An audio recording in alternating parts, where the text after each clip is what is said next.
Yo, what's going on guys? This is Black Eagle from Snake Beater, back with a brand new video. Today guys, I'm going to be talking about the easiest legend to learn. Now this is my personal opinion. I personally think Lifeline is the easiest legend to learn. I'll state my reasons now and whatnot. If you do disagree, pop it down in the comments down below. But this is my personal opinion, and I'm going to state why I think new players and people that are just struggling with the game should try her out before they start trying harder legends. Now first up, the ulti. I go with the ulti because it's the most easiest thing to do in the world. It's super helpful. All you got to do is call in an airdrop. That's all you got to do. Nice clear space in the sky and your airdrop is coming down. You're going to sort out the team and yourself with some new armor, attachments, and possibly resources. So you've got an option of like 3 things that you might get, and half the time it is decent loot. So if you've got dead loot from the beginning, you can pick this out, send it down, and you're likely to get some decent stuff.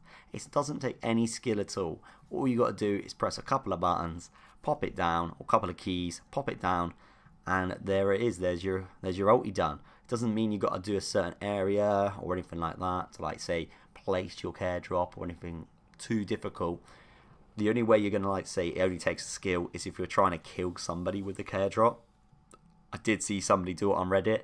Very unlikely to actually happen in a combat situation. You're not gonna be able to call it in and someone actually stays still and lands on it.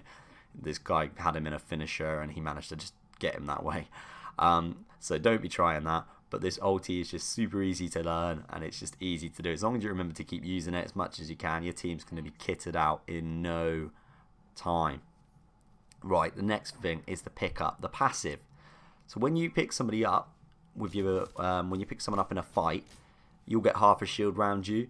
Now, this is a very handy passive because you're not only able to pick up your teammates with safety, you can use that as a barrier also for just to save your teammate as well if you're taking hits. Because of this passive, you're actually quite a big deal in a team fight, and that's why it's critical for new players. Like, you don't have to worry about anything. It's not like you've got to be thinking, oh, my passive will go off if I do this. It's just pick up somebody and you've got your passive around you. It's so easy. And the other part is, the other passive is that you can heal 25% faster than any other legend, meaning you're more likely to survive in situations better than some other legends. So when I say that, I mean, like, say you just had a fight with somebody, you can quickly run out, heal up twice as quick as someone else, and you can get back out there straight away.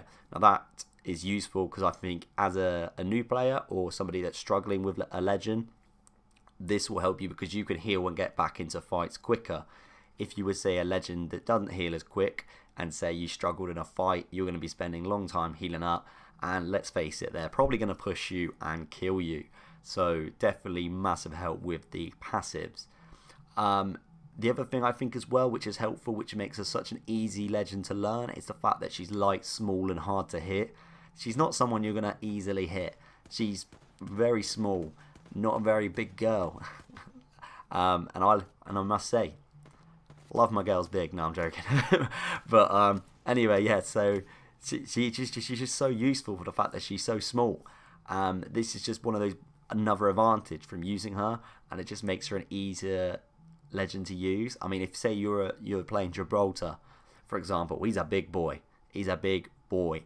Now, if you're using him, then you need to be skilled because you need to be knowing the fact that you don't want to get hit. Because you're such a big target, you need to think about different cover positions and whatnot. Lifeline, on the other hand, she can hide behind the tiniest rock in the world and you wouldn't even notice her. That's the sort of things that you need to be thinking of when you're picking your legends. When you're picking your legends, you've got to be thinking about the size. You know, sometimes it's not all about the size. Am I right, guys? Okay, yeah, maybe I'm not right. Yeah, so that's another point.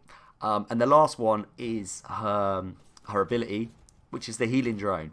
How easy is that as well? Just pop down a healing drone. So I actually think it's a really useful healing drone because not only are you healing yourself up after a fight, you're healing your teammates. I find it's really useful as well because of the fact that I can heal myself up and I can do my shields at the same time, so I'm going to get out to a fight so much quicker, which is the point I made earlier. You're more likely to be getting a shot if you're like a new player, not very skilled, so you need to get healed up more often. So this is the sort of thing that you're going to need, because this healing drone will sort it out. And if you're feeling really skilled, you can actually use this during a fight situation. I would recommend doing this if you're in a bit of cover, or if you're not in cover, like the footage you can see right now on the screen. I basically had no way of getting out of there. If I ran away or if I started to heal, I was going to die. Popped my drone out, carried on fighting, ended up winning the fight. So it works out pretty well using the healing drone, and it's simple. You don't have to worry about going through any like teleporters or whatnot, anything like that. It's simple as you are putting down a healing drone. Stay in the little zone and you can heal your teammates up. What's difficult about that? Apart from that, guys, you know, running through all of her like abilities and passives and ultis and just her general character, I think you can kind of see why I mean that she is the easiest legend to learn. If you do disagree and you do think someone's easier to learn, then pop it down in the comments down below. Personally, this was the first legend I was using, and it worked out really well for me, got me to get into the hang of the game, and I was really happy with it. If you have enjoyed this video though, please make sure you hit the like button. Comment down below if you disagree or if you agree, and please subscribe. Apart from that, guys, I will catch you in the next video.